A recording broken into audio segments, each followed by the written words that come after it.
Chegou a hora da gente falar então aí dos queridinhos, né? Os famosos REITs, também conhecido aí como primos mais velhos dos fundos imobiliários, beleza? Se você não sabe o que é um REIT, ou se você já escutou falar mais, ficou com dúvida, faz o seguinte, jovem, vem comigo até o final desse vídeo, gestor, solta a vinheta e vamos lá.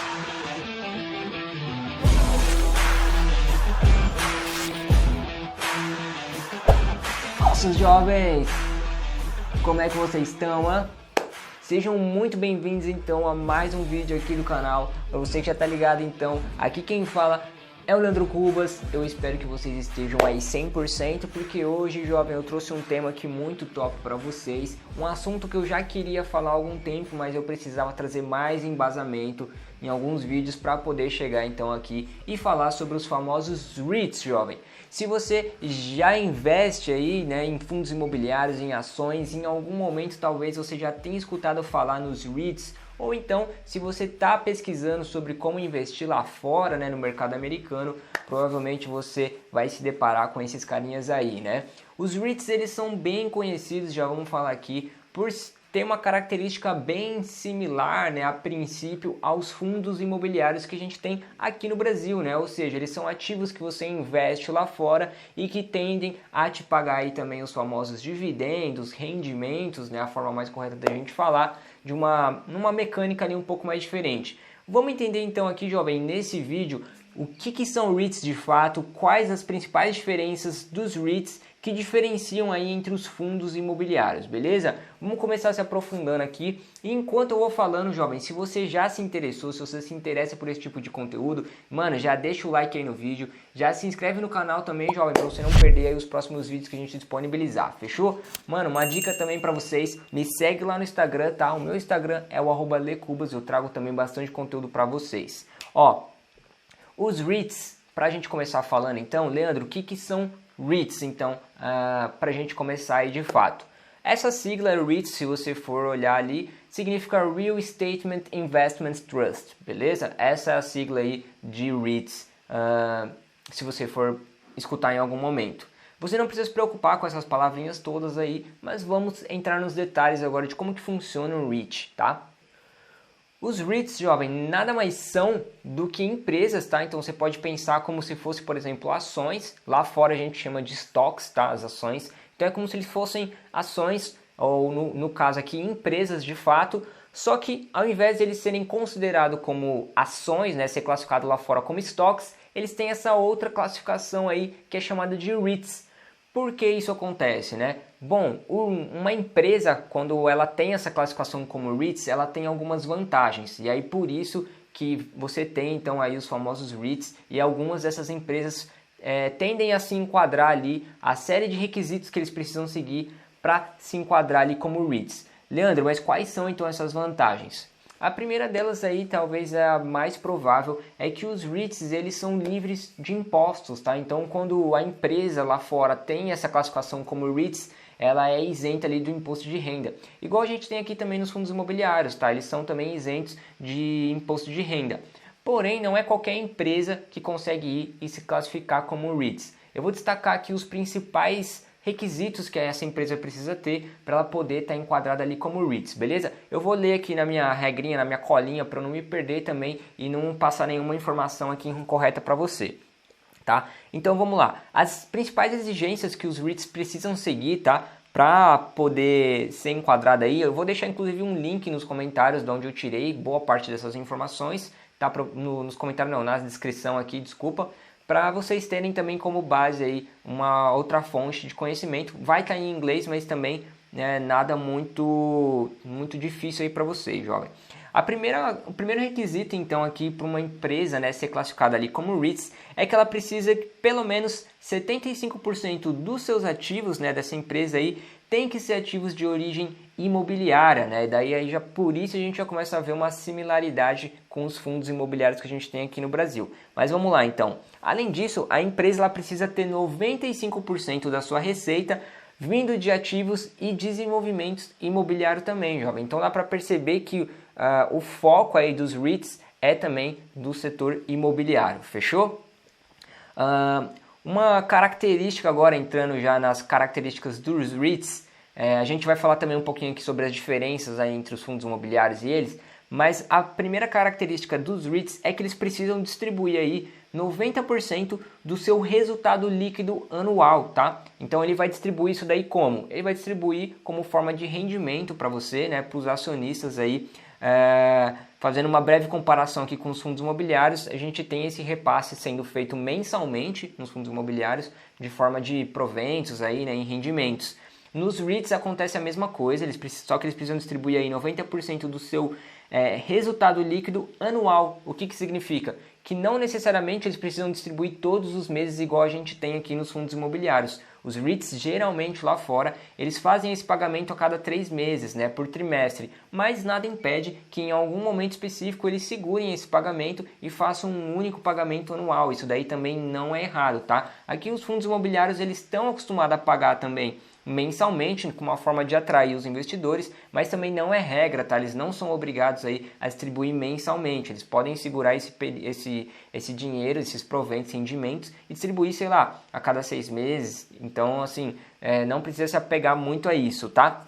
E lá fora, nos REITs, a gente tem também uma semelhança aqui com as categorias que a gente tem nos fundos imobiliários, tá? A primeira categoria que a gente vai fazer um paralelo aqui, são os REITs de equity, beleza? Esses fundos aí, essa categoria dos REITs, elas são bem parecidas aqui com o que a gente tem nos fundos imobiliários, equivalente aos FIIs de tijolos, tá? Então são REITs que têm empreendimentos, né, físico, que você consegue ir, tocar e tal, bem parecido com o que a gente tem aqui dos FIIs de tijolos. Depois a gente tem também os REITs de mortgage, tá? Essa categoria de REITs, ela é bem também parecida, a gente pode tirar um paralelo aqui com os FIIs de papel que a gente tem. Então são REITs que investem ali na questão de dívida imobiliária, e aí eles recebem em forma de juros esse pagamento para poder depois repassar para os acionistas aí em forma de rendimento, tá? E a gente tem também o outro carinha que a gente tem aqui parecido também, que são os REITs de hybrids, tá? Que são os REITs híbridos, que você vai ter uma mescla ali então entre os de mortgage e também o que eu comentei com vocês de equity, tá?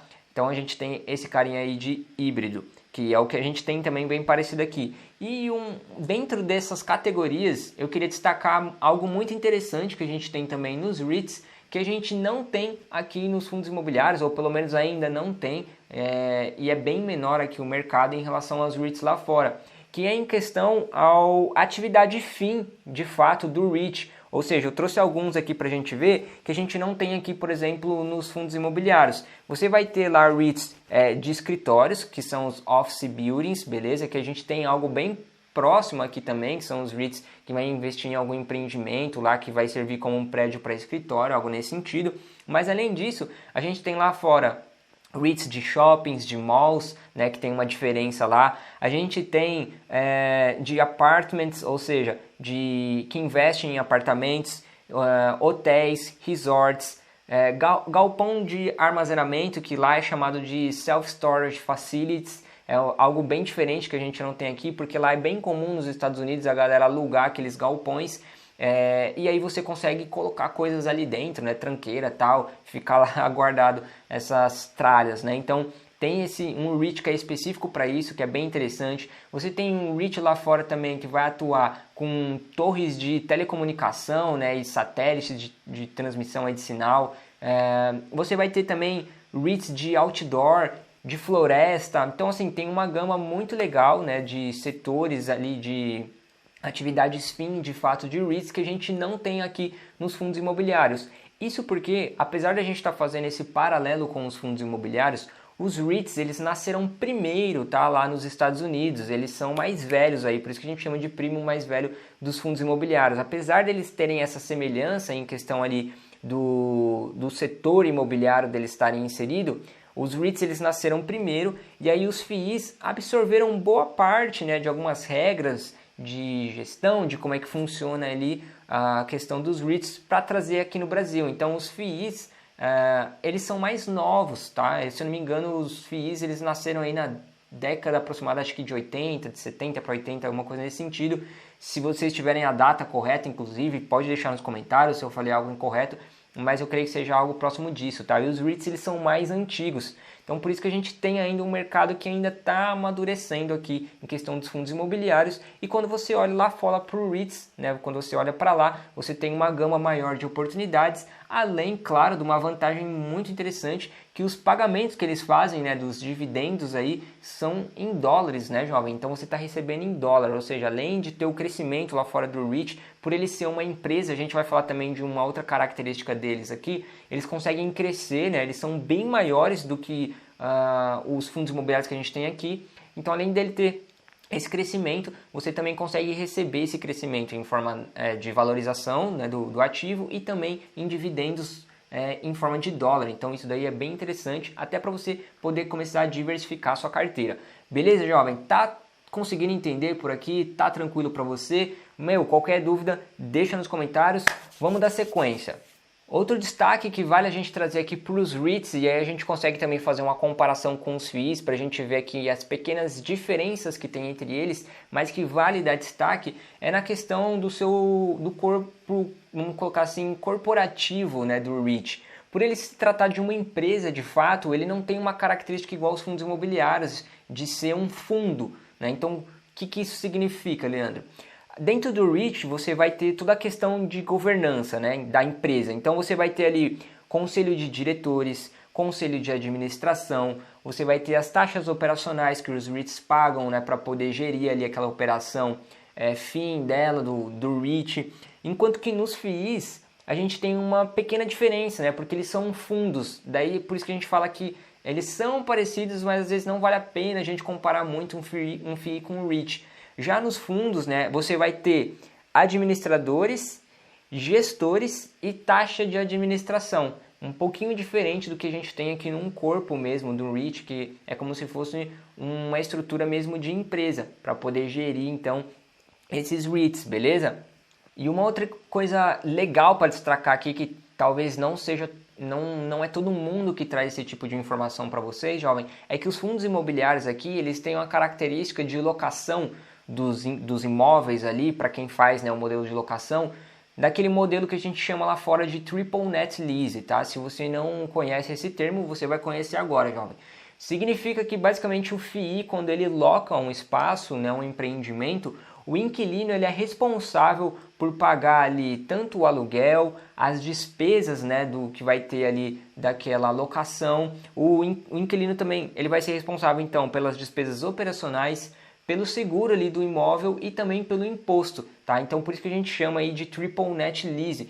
O FII, ele basicamente cede o espaço e o inquilino é responsável por arcar ali com essas despesas. Igual a gente tem, por exemplo, a quem mora de aluguel. Para quem mora de aluguel aí, por exemplo, sabe que na maioria das vezes você tem que pagar o IPTU, você é responsável também por fazer alguns ajustes ali, né, no imóvel, no momento da locação, porque se você quebra, fura alguma parede, na hora que você sai, você é responsável por consertar e manter aquilo ali e deixar da forma que você recebeu, beleza, jovem? Então dá para tirar esse paralelo aí. Enquanto que lá nos REITs, você tem esse modelo de Triple Net Lease também, mas ele é mais variável, porque tem o REIT que vai trabalhar no modelo Triple Net Lease e vai depender do modelo do REIT ali também, ele não vai aderir nesse modelo de Triple Net Lease. Ele pode arcar com todos os custos ali, vai ceder apenas o espaço e tal, então ele é variável. Aqui já nos FIIs a gente tem um pouco essa diferença, né? A maioria deles aqui trabalham nesse esquema aí de Triple Net Lease, tá? Puxando mais um gancho também, falando mais um fator muito importante para destacar aqui nos REITs, é que por eles serem empresas, jovem, eles conseguem então se alavancar. O que significa isso? Normalmente você vai olhar aí os REITs, quando você for olhar, por exemplo, o seu dívida líquida sobre o EBITDA, que é bem famoso aí para a gente comparar o endividamento de uma empresa, já que os REITs são empresa, você vai ver que eles são bem mais alavancados, tá? Porque você vai encontrar ali numa média de dívida líquida sobre o EBITDA de 6 vezes, 5 vezes, e isso é normal para um REIT, tá? Eles costumam se alavancar bastante, então eles conseguem pegar dinheiro emprestado no mercado para poder dar continuidade e crescer ali o seu business, né? O seu negócio. Enquanto que os fundos imobiliários aqui no Brasil, eles não podem se alavancar e eles não podem se endividar, salvo algumas ressalvas bem específicas, tá? Mas de regra geral ali os FIIs eles não podem se alavancar. Então quando os FIIs eles querem crescer, quando eles precisam de uma grana a mais para poder distribuir, né, para poder, na verdade nem distribuir, mas para fazer uma manutenção talvez no imóvel ou fazer uma aquisição de um novo empreendimento, eles fazem aí as famosas subscrições para poder conseguir captar dinheiro no mercado e aí poder dar continuidade no crescimento. E aí puxando um paralelo do que eu falei, né, que os REITs eles distribuem ali a 90% do seu resultado líquido. A diferença é que nos FIIs eles distribuem ali 95% da sua geração de caixa. Então você já tem também uma diferença aí nessa questão de distribuição. Então os FIIs eles têm menos espaço para poder crescer, né? Já que eles estão falando da geração de caixa, enquanto que o resultado líquido, apesar de ser ainda 90%, você tem uma folga maior, você ainda tem mais grana para o REIT poder complementar ali num caixa e também conseguir crescer, além desse espaço que ele pode aí conseguir pegar dinheiro no mercado e se alavancar. Beleza, jovem? Queria saber de você agora, jovem. Então, se você já tinha um REIT aí na sua carteira, né? Se você tem o REIT, se você pretende investir, se você não gostou aí mais ou menos do que é esse REIT, se ficou clara a explicação, deixa aí nos comentários, vai ser uma honra eu ler cada um de vocês para saber aí a contribuição que eu estou tendo para vocês aqui com os vídeos que eu estou fazendo, beleza? Lembrando que se você tiver também alguma sugestão, eu fico aberto aí a ouvir cada um de vocês e, claro, eu conto com a sua colaboração para a gente continuar crescendo aqui o canal, beleza, jovem? Então, se você puder me dar essa moral aí, deixa o like se você gostou de fato do vídeo, se te agregou alguma informação nova que você não conhecia, deixa o like, se inscreve no canal se você ainda não for inscrito, ativa o sino das notificações para você receber o alerta aí dos próximos vídeos que a gente disponibilizar aqui na plataforma, tá? Te convido também a dar uma passeada aqui no meu Instagram, se você ainda não me segue, vai lá dar um pulinho, clica no botãozinho seguir, tenho certeza que vou te agregar mais informação ainda. Beleza, jovem? Bom, eu vou ficando por aqui então, eu espero aí imensamente que vocês tenham um excelente dia. Meu nome é Leandro Cubas, sem mais, vou ficando por aqui e bora investir?